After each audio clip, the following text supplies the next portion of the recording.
Hey there, this is Frendo with a video response to Theology from the X Side. Hey Randy, how you doing? Now I put up a question in the comment section of your video, and I thought the answer that you gave was quite satisfactory, but I would like to expand upon the premise of my question and see if you have any response to it. So in your video you give 3 reasons why you are a Christian. Now, in response to my question, basically you said it's all synergistic. So these are the 3 most important things to you. But really, it's the first that's the most important. You have to have the faith in order for the events that happen in your life to point you to God, to serve as evidence. But what you said that I liked was that even having a miraculous event, even having a direct divine intervention, really doesn't serve as evidence for God, because that's not really what faith is about. I think that is completely true. I think that's completely how it works. That as a person who doesn't have faith, I am not going to see the hand of God in the things that occur. Now, specifically, you cited the Scott family, Columbine tragedy. So I'm not going to address that specifically, but to illustrate my point, I would like to give a story that's a parallel. I don't remember the specifics of this, but it's a story I heard off NPR. So you have a man who moves to Paris, and he is going around trying to find an apartment in the city. And that can be kind of a difficult thing to do, even to get a small apartment, even to pay a lot of money for it. So he spends weeks in Paris, living out of a hotel, really taking a bite out of his budget. And finally, he finds in the top floor of a house, a room that they are willing to rent to him for a large amount of money, but it used to be servant quarters, so it's a small room, just enough space for a bed and a desk, and this is his room. Well, he calls up his father and tells him, about his harrowing experience in Paris and how happy he is that he finally found a room, and he's explaining this room. It's on such and such street. It overlooks the market. You can see the park.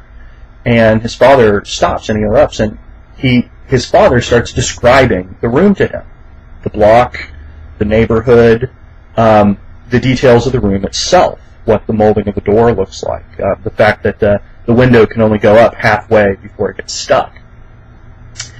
And the father goes on to tell him that he lived in that room when Paris was occupied by the Nazis. It was where the family that owned the house had allowed him to stay so that he could avoid being sent to concentration camps. Now, for the 2 of these men, this was a very important event. The son learned something about his father that he had never known, and in such a dramatic way. Now, it may or may not be important. For the purposes of this discussion, it's important to ask, is this coincidence or not? Well, I don't think it's fair to say World War II occurred so that this event could happen, so that these men could, say, come to know God, that there is a loving Creator who arranges things to happen. And that's really why this occurred. That's the message here. We should all believe in God because World War II created this particular event. Now, saying that it's a coincidence, we say, well, it's just a coincidence, doesn't really diminish the emotional impact of the event either. Coincidentally or not, it is a pretty strange event. But you see, World War II is an event that affected, as the name implies, entire world. An event of that scale will create consequences decades, hundreds, perhaps thousands of years down the road. And those kinds of coincidences are exactly what we should expect from an event that has such strong emotional impact. So carrying the example across, I think that applies to the example of the Scott family and Columbine. But the event was very emotional. The event was a tragedy. And there is a psychological need to find confirming data that makes it not just a tragedy. The man's trying to come to grips with the fact that his daughter has been very crudely taken away from him. So when I look at it as a skeptic, as an atheist, that's what I see. I don't want to say the man is a liar. I don't want to take that road, but say that I maintain my skepticism in the face of supernatural explanations being given for events that carry with them large emotional connotations. So, in light of that point of view, given that in order to see supernatural explanations, we kind of have to already have a need. We have to already have faith that there is a causal supernatural agent behind that. My question is it fair for a believer to expect the same kind of faith from someone who has not experienced a supernatural event?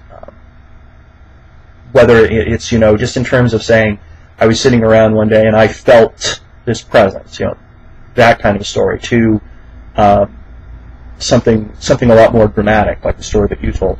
Do you think it's fair for someone who has not had such an experience to be expected to have the same kind of faith, the same kind of belief when it comes to stories of the supernatural?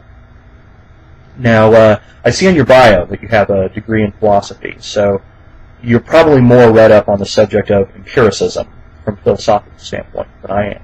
But I attach that as a question as well, that if empiricism is an important part of the cognitive process, that it is part of how we address every problem that we come across in our lives, do you think it's fair to employ empiricism in events that sort of defy simple rational explanation?